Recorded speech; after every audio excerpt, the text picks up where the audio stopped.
Aqueles que puderem abrir a sua Bíblia no Evangelho segundo Mateus, capítulo 9, a partir do versículo 9.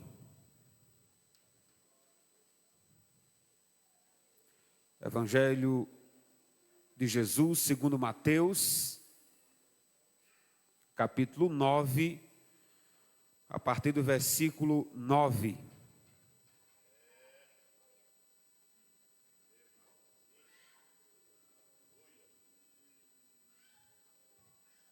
Mateus 9 e 9, diz assim a palavra do Senhor. Logo após a leitura, convido o pastor Ivanildo Costa para interceder por mim e agradecer também a leitura. Partindo Jesus dali, viu um homem chamado Mateus, sentado na coletoria, e disse-lhe: segue-me. Ele se levantou e o seguiu. E sucedeu que, estando ele em casa, à mesa, muitos publicanos e pecadores vieram e tomaram lugar com Jesus e seus discípulos.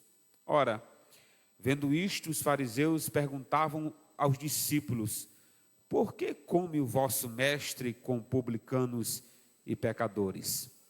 Mas Jesus, ouvindo isso disse: os sãos não precisam de médico, e sim os doentes. Ide, porém, e aprendei o que significa misericórdia quero e não sacrifício. Algumas traduções, holocaustos. Pois não vim chamar justos, e sim pecadores ao arrependimento. Glória a Deus, glória a Deus.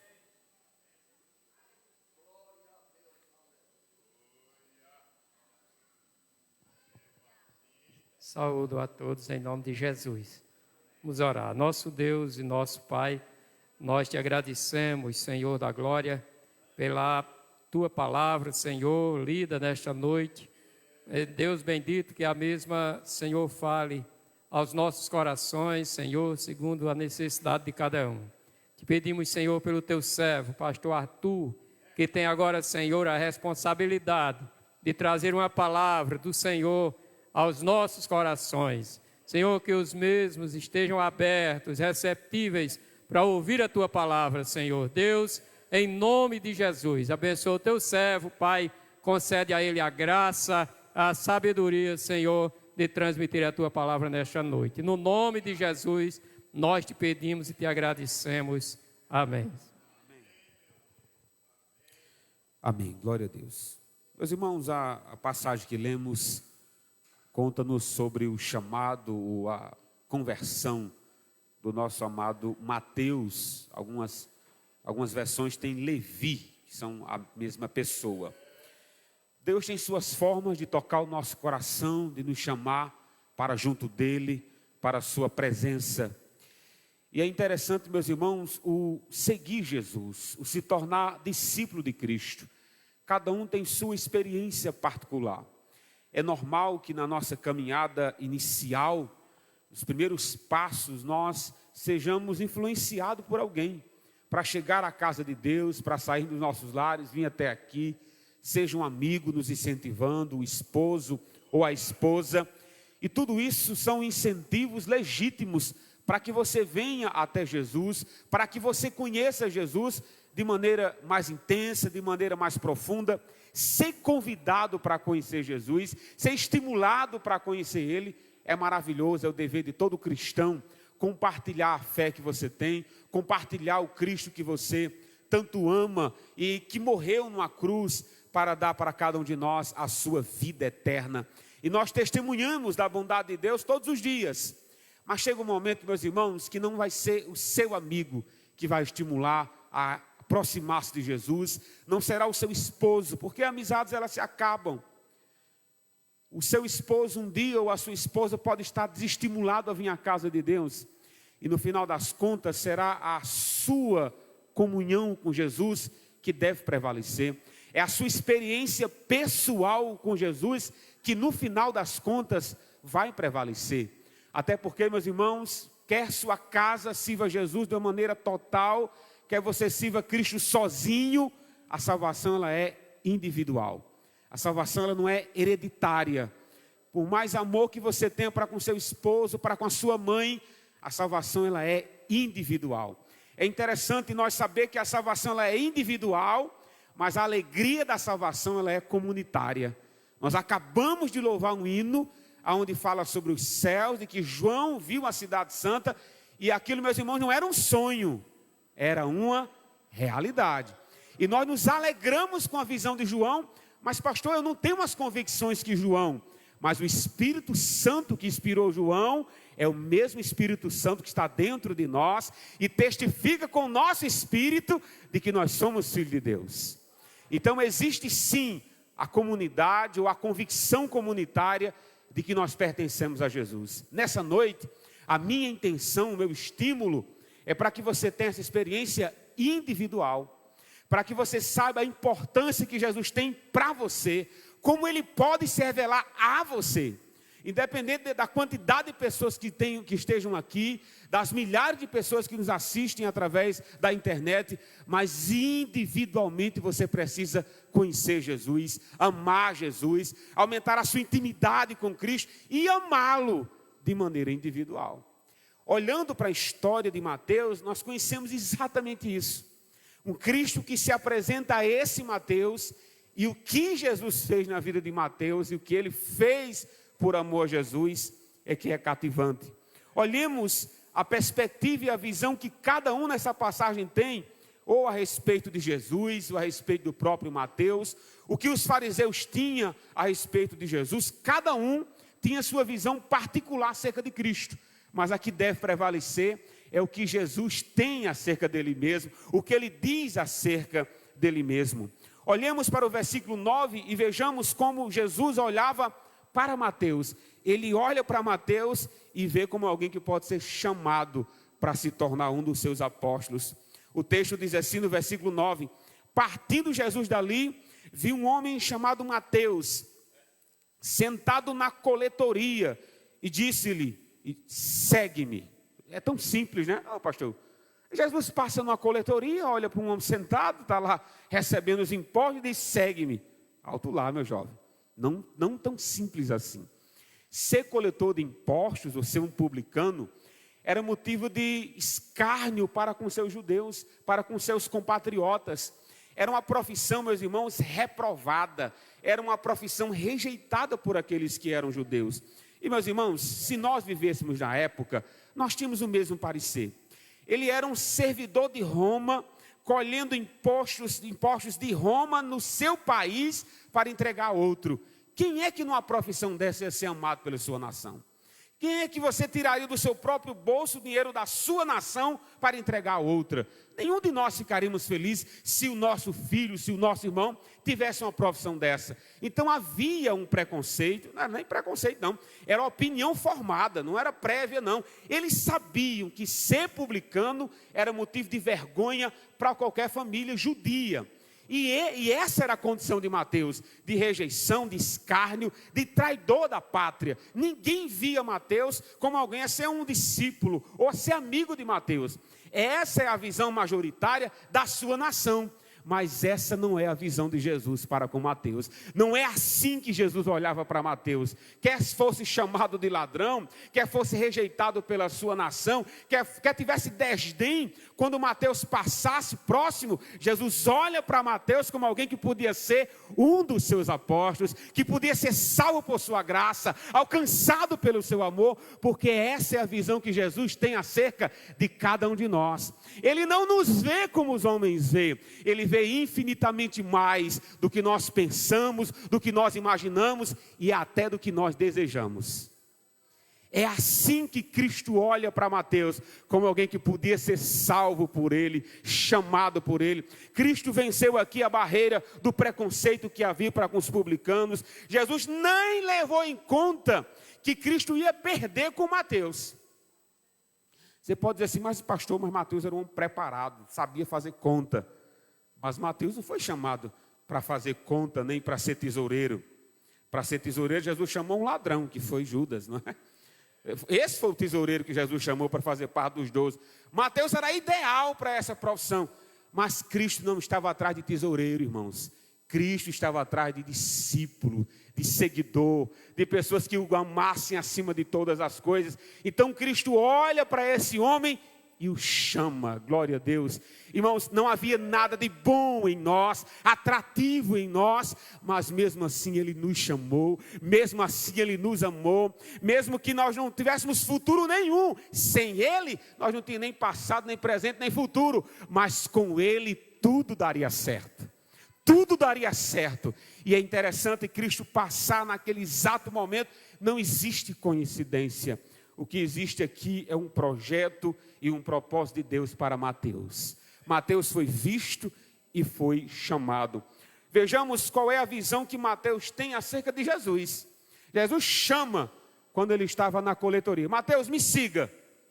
Qual é a resposta de Mateus a esse chamado? Ainda no versículo 9, o texto diz: ele se levantou e o seguiu. Marcos, no capítulo 2, diz assim: ele se levantou, deixou tudo e o seguiu. Você pode dizer assim: não, pastor, mas é a coisa mais simples do mundo se levantar e seguir Jesus. Ah, eu estou lá também. Por mais vergonhoso que fosse um publicano, mas se você vencesse a barreira do orgulho, eu lá quero saber se minha nação gosta ou não dessa profissão, eu quero ganhar dinheiro. Essa era a profissão. Essa era a profissão. Você era protegido pelos romanos, porque você era um funcionário público de Roma. Você tinha direitos que outros judeus não teriam, porque você era um funcionário público de Roma.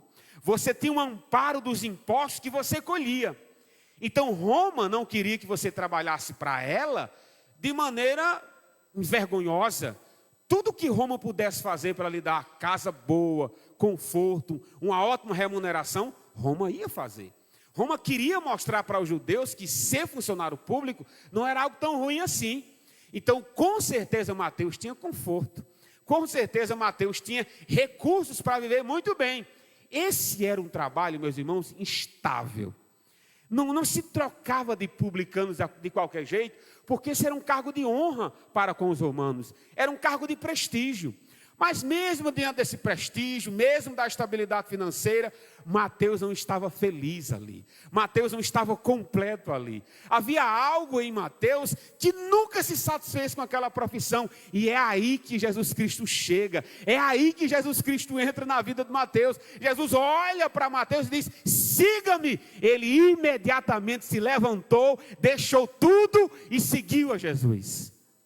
Porque ele viu em Jesus, meus irmãos, o que o dinheiro não podia trazer. Ele viu em Jesus o que a estabilidade financeira não podia trazer. E ele não foi chamado para contar dinheiro. Ele foi chamado para ser apóstolo de Jesus Cristo, nosso Senhor.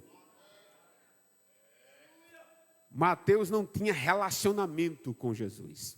Mateus não tinha profundidade de comunhão com Jesus, mas alguma coisa a respeito de Cristo é possível que ele tenha ouvido falar, até porque a fama de Jesus não teve que ser como contida, não teve como ficar guardada ali, nem muito menos na Judéia, nem na Galileia. Outros países vizinhos ouviram falar acerca de Jesus. O ponto aqui não é você ouvir falar acerca de Jesus, é você acreditar no que você escuta. Esse é o ponto. Ouviram acerca desse mestre, ouviram acerca desse homem que estava curando, fazendo prodígios, sinais e maravilhas, mas Mateus entendeu que não era um mero homem, era o Filho de Deus entre nós. Por isso que Mateus deixou tudo e seguiu a Jesus. Mateus entendeu, meus irmãos, que ali era uma troca de senhores. Ele estava abandonando o império romano e abraçando o Rei dos Reis e Senhor dos Senhores. Ele entendeu que ia perder financeiramente, nunca mais ia ter estabilidade financeira, mas ele teria sua salvação para sempre. O nome escrito no livro da vida: antes importa obedecer a Deus do que aos homens. O que adianta ele estar lá servindo a Roma e estar desobedecendo a Deus, está fazendo o que Deus não o chamou para fazer? O que adianta? Então Mateus, de maneira rápida, de maneira pontual, ele segue o mestre. Você está me chamando? Eu vou para o seu chamado, eu escuto o seu chamado e eu atendo. Mateus não olhou para nenhuma das instabilidades que tinha. Mateus olhou unicamente para Jesus e foi. Glória a Deus por isso. Logo em seguida nós vamos ver as ações que Mateus teve logo depois de receber Jesus. Jesus chamou Mateus, mas logo em seguida tem aqui uma falta de continuidade na narrativa bíblica, que de repente a próxima cena está Jesus na casa de Mateus. Quem estava chamando não foi Mateus, não foi Jesus chamando Mateus, melhor dizendo, mas de algum momento nesse percurso, Mateus disse assim para Jesus: Jesus, eu falo o seguinte, vamos lá em casa, eu quero fazer um banquete para você. A palavra banquete não aparece em Mateus, mas aparece em Lucas.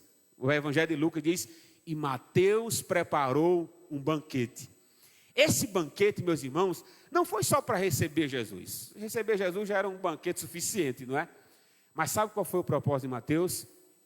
Chamar seus amigos, chamar outros publicanos, chamar outros escribas, pessoas que eram mal vistas pela nação. Porque Mateus entendeu que por mais que todos rejeitassem os publicanos e pecadores, ele conheceu um que não rejeitava ninguém, glória a Deus. Ele conheceu um que valorizava você por aquilo que ele pode fazer na sua vida, por aquilo que Cristo morreu na cruz para fazer por nós.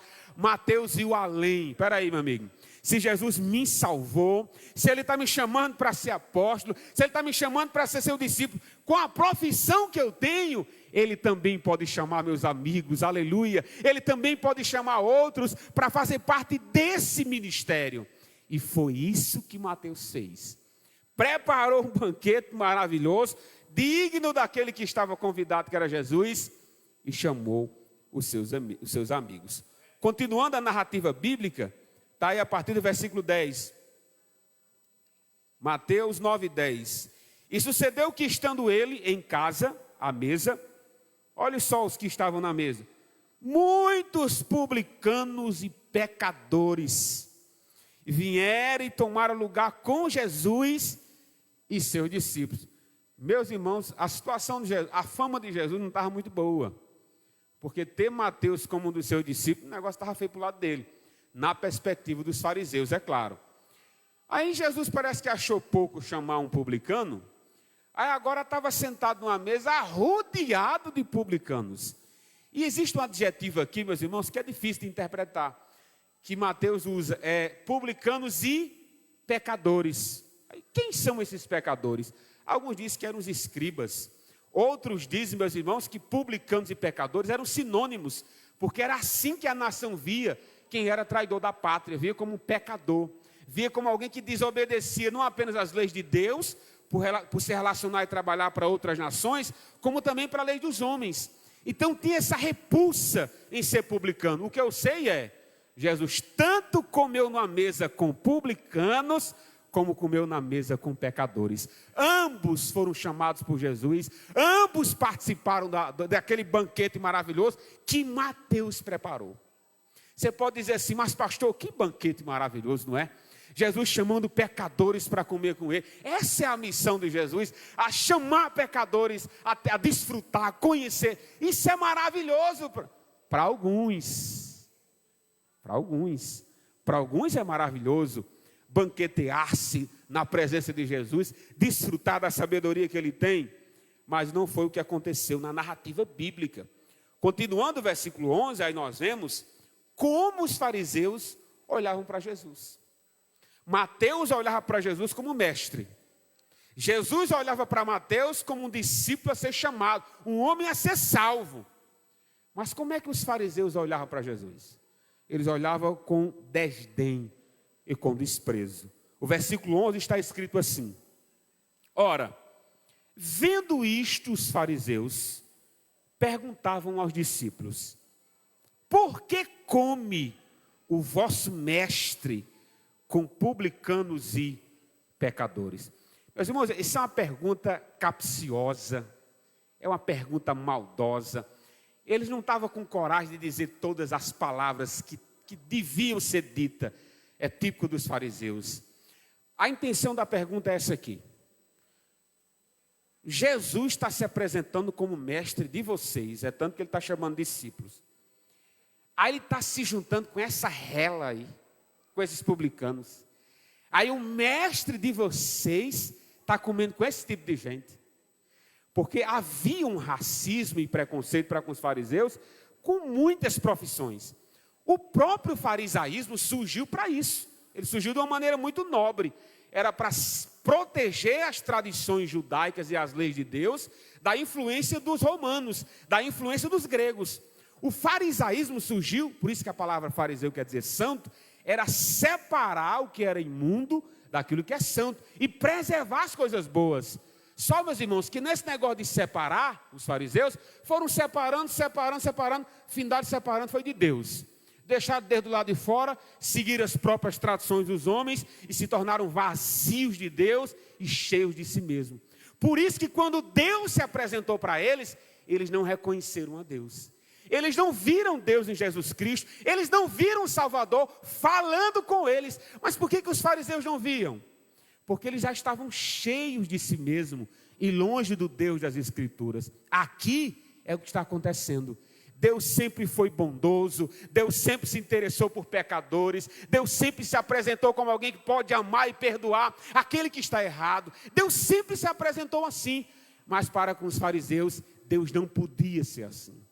Por isso que eles estão desdenhando, desprezando Jesus Cristo, meneando com a cabeça. Esse é o mestre de vocês. Só tem um problema, meus irmãos, de tentar zombar de Jesus. É que Jesus escuta até de longe. A conversa aqui está entre os fariseus e os discípulos. Quando eles perguntam para os discípulos, quem é que responde? Quem responde é Jesus.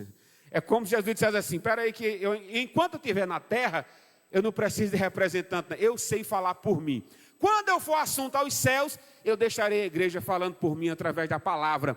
Mas Cristo dá uma resposta aos fariseus que eles não esperavam. E aqui eu encerro a minha reflexão, explicando para vocês o seguinte: os fariseus viam Jesus como mestre vil, como mestre banal. Mas como é que Jesus se via? Qual é a opinião de Jesus acerca dele mesmo? Para mim é o ápice da mensagem de Mateus. Para mim é o ápice da revelação bíblica. O que Jesus tem a dizer acerca dele mesmo.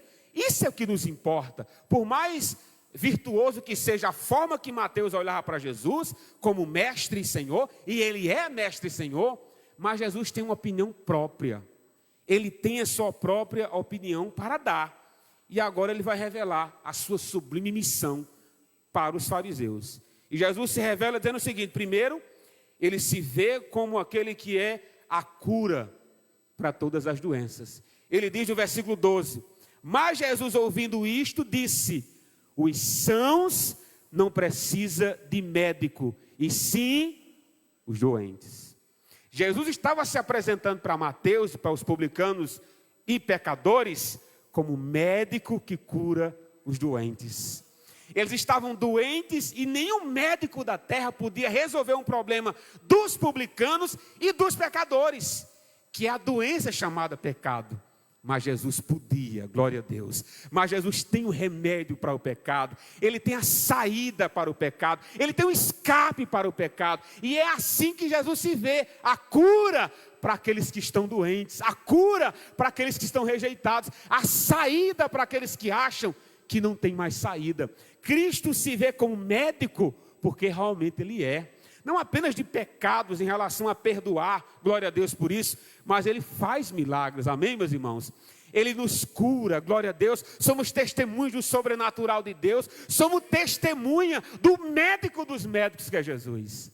É assim que ele se vê, porque é assim que ele é.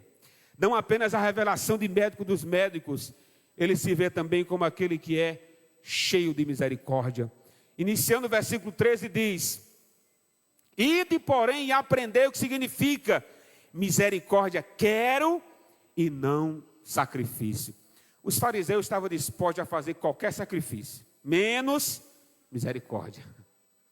Misericórdia não era com os fariseus. E venhamos e convenhamos, irmãos, se nós não somos aptos para exercer a misericórdia, os nossos sacrifícios são vãos. Os nossos sacrifícios são tolos.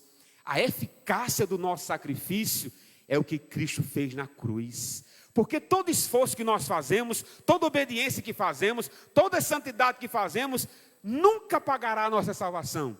Porque nós fazemos isso em Jesus. Estando em Jesus, a sua santidade é aceita. Estando em Jesus, o seu louvor é aceito. Estando em Jesus, toda bondade que você tem é aceita. Esse é o sacrifício que Deus aceita. Por isso que Jesus disse: misericórdia quero e não sacrifício. Ele se apresenta como misericordioso.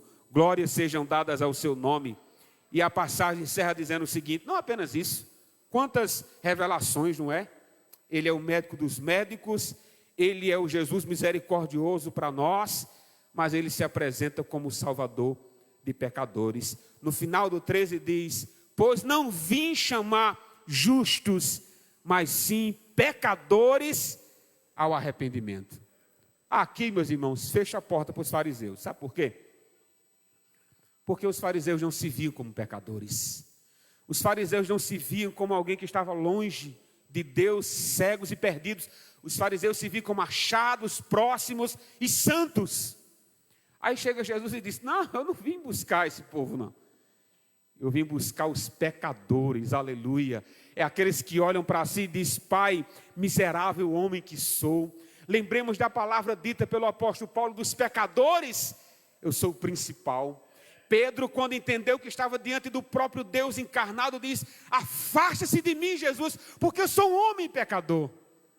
Meus irmãos, aqueles que têm consciência de pecado e sabem que são pecadores e vêm em arrependimento à cruz, encontra salvação, encontra saída para os seus pecados, porque o sangue de Jesus Cristo nos purifica de todo pecado.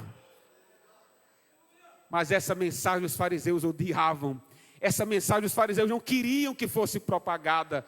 Mas a missão da igreja não é compartilhar o que os fariseus acham acerca de Jesus, mas o que ele mandou que nós compartilhemos.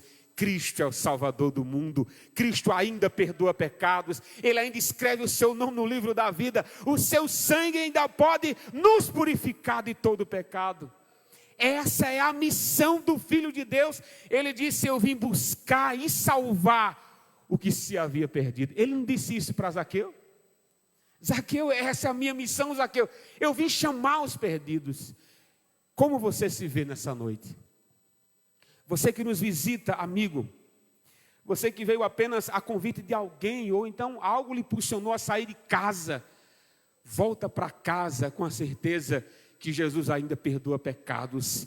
Ele ainda pode transformar a sua vida da água para o vinho. Ele ainda pode escrever o seu nome no livro da vida. Esse mestre está vivo. Ele realmente esteve morto, sepultado. Mas ao terceiro dia ele ressuscitou. E a eficácia do seu sangue dura para sempre. Mateus nunca mais foi o mesmo homem, porque levou Jesus para sua casa, apresentou Jesus para outras pessoas. Está na Bíblia a conversão de Mateus. Mas tem outros pecadores a serem chamados.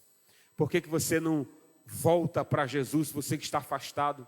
Por que você não toma a decisão nessa noite de vir para Cristo? São os pecadores que Ele chama, não são os justos. Não se veja como justo, porque se assim você se vê, perdido você está. Mas se você se vê como pecador, apto ao sangue de Cristo, tem perdão para você. Tem salvação para você. Aonde está a primeira pessoa que deseja vir para Jesus? Experimentar a alegria, o contentamento que o Espírito Santo pode dar aos pecadores que creem em Cristo e se arrependem dos seus pecados. Sabe onde você está? Vem aqui. Nós queremos orar por você, nos alegrar com você. E para aqueles meus irmãos que já tomaram essa decisão, celebremos o nosso Salvador mais uma vez nessa noite. Cantemos louvores ao seu santo nome, porque foi pecadores que Ele veio chamar, foi pecadores que Ele veio salvar. É assim que Ele nos vê, pecadores, mas pecadores remidos e lavados pelo sangue de Jesus. Agora nós temos um dono, agora nós temos uma morada certa, agora nós temos um Senhor e Salvador Jesus Cristo, e um dia estaremos com Ele para sempre. Bendito seja o seu nome. Aqui agradeço a Deus a minha oportunidade